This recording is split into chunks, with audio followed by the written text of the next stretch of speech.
Hello everyone, and welcome to Right Wing Rising. Please be sure to like this video down below and subscribe to the channel if you are new. For the last month, we have had every single week important primaries down ballot across the nation in several states. And tomorrow, Tuesday, June 11th, is going to be no different. There are going to be some important primaries happening down ballot. And that is why this next installment of my 240ToWin series is once again talking about primary races. Because there will be plenty of time to talk about the general election races happening in November.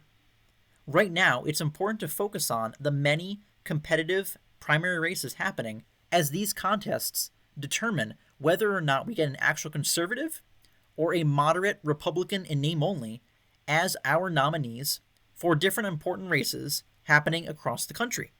And that is why it is going to be important to look in this video at the state of North Dakota, because there are two important elections happening tomorrow whose results could provide massive upgrades in two different offices in the state or maintain the status quo of having establishment Republicans in office in deep red states and perhaps even give Republican voters a downgrade in representation.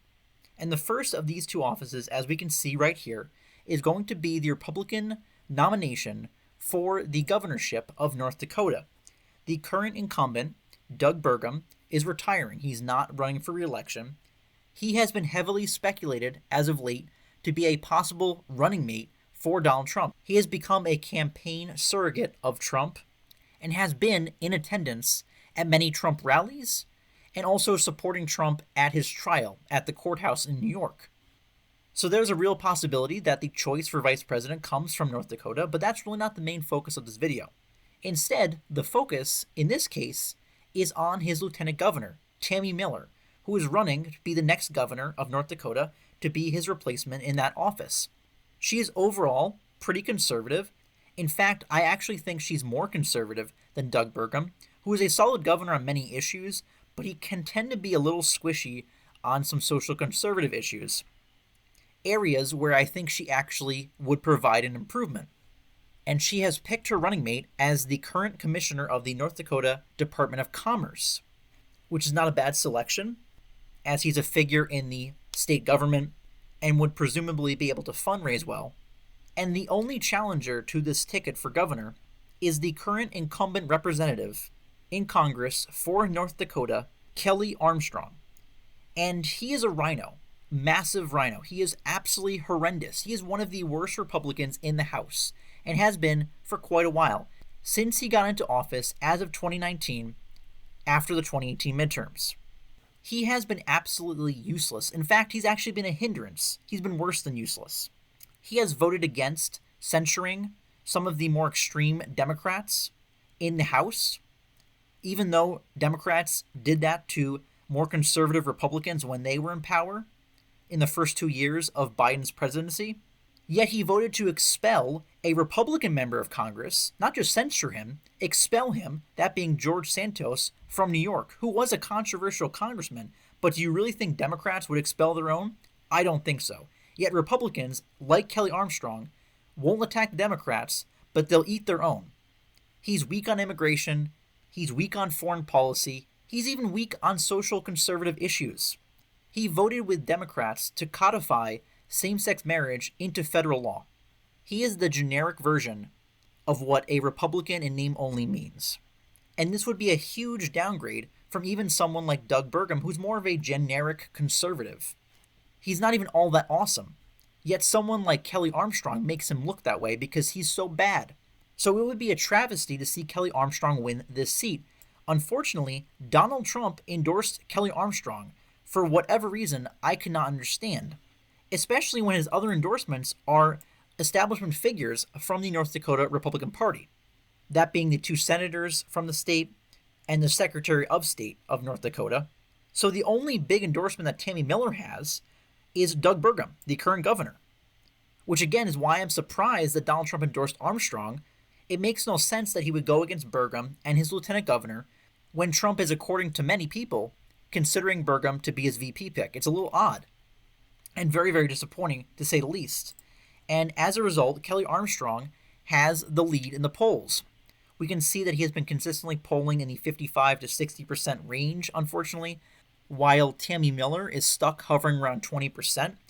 And if I had to bet, that's probably why Trump endorsed Armstrong. Trump is obsessed with winning, even to a fault, and he would not want to endorse someone that might lose.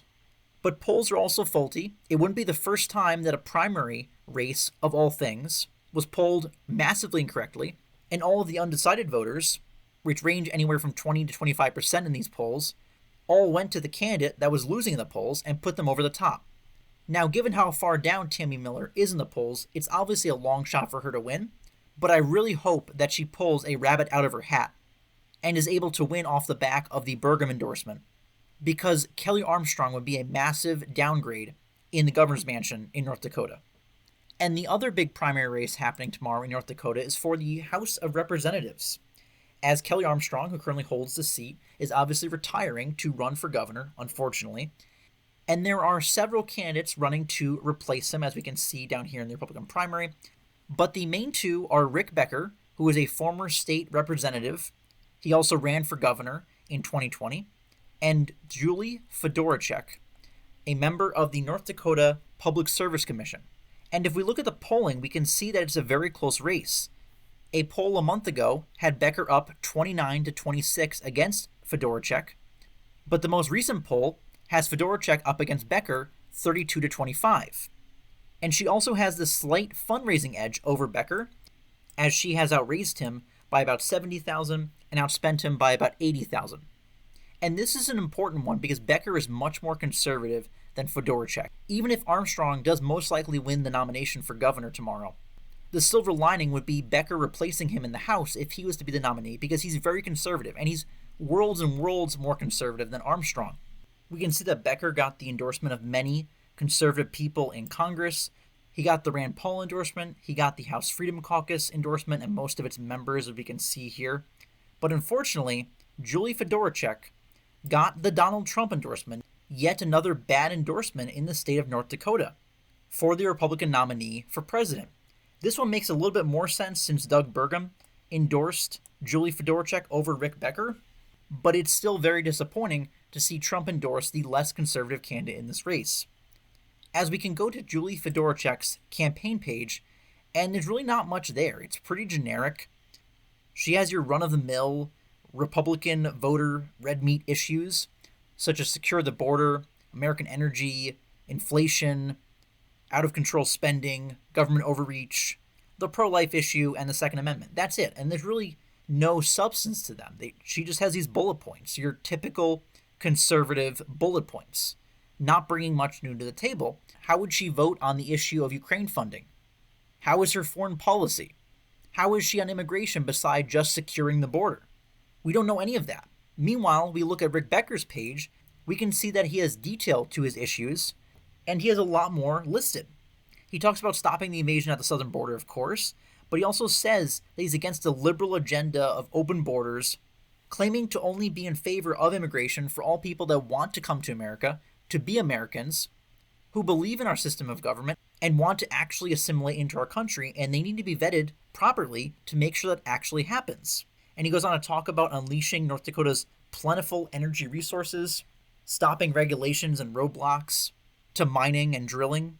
He does talk about ending inflation, but he also talks about Ukraine funding and how it needs to stop. And he talks about how Democrats and the establishment in Washington care more about people in foreign countries than they do about Americans' problems here at home, saying that it's time for Washington's bureaucrats to balance our budget, rein in wasteful spending, and ensure that we return to the prosperous nation delivered to us just 4 years ago under President Trump. He's not just saying, oh, we need to end inflation. Of course, everyone's going to agree with that, especially Republican voters. But he's saying how he would do it, what we need to do, what needs to change, and it's favorable to conservative voters and what they believe in. And we scroll down here further, we can see talking about protecting our children from the woke indoctrination happening in our schools, America First policy, not getting involved in foreign wars, and giving foreign aid to other countries ahead of our own interests at home here in the United States of America. Talking about, obviously, the pro-life issue, that's important. Also talking about such issues as protecting our farmland from communist China, making sure that China foreign countries, especially foreign adversaries, are not buying up land in our country. That's just asinine, and it's just common sense to support that. Talking about funding kids, but not educational bureaucrats and a broken education system. Voicing support for school choice and a school voucher system. That's very, very good. Holding the deep state and the bureaucratic elite accountable, where he talks about that the bureaucracy, especially in the executive branch of government, has worked to dictate policy that affects the everyday lives of Americans with zero accountability, correctly asserting that Congress is the only branch authorized by the Constitution to make law. It's time that they use that power, invested in them, to rein in and hold the deep state accountable and put an end to their unchecked power. He ends by talking about the Second Amendment, election integrity, also term limits, how we need that in Congress to eliminate the title of career politicians in our government. This shows not just how conservative Becker is, but how much detail is in his policy platform. And he is the kind of transformative leader, bringing new ideas to the table, pushing conservative values, and pushing back on the woke values and forces in our society and government. That's the kind of leader and representation we need at this time in our country's history, not someone who's just run-of-the-mill and possibly below average like Julie Fedorchak. So for these reasons, I really hope that Rick Becker is able to pull out a win in this close primary against Julie Fedorchak tomorrow, and also that Tammy Miller blocks the current incumbent Rhino representative from North Dakota, Kelly Armstrong, from getting near the governor's mansion. And while North Dakota will be going safe Republican in the general election, this is still being put down as a state to watch in my 240ToWin state map here, because these primaries are basically the general election. Whoever wins the nomination for the Republicans will go on to win the office that they are nominated for in November because of how Republican North Dakota is. Given this fact, we should only accept the most conservative candidates in a deep red state like North Dakota. No moderates, no rhinos. So if you live in North Dakota, get out and vote tomorrow, June 11th, for Tammy Miller to be your next governor and for Rick Becker to be your next conservative representative in Congress.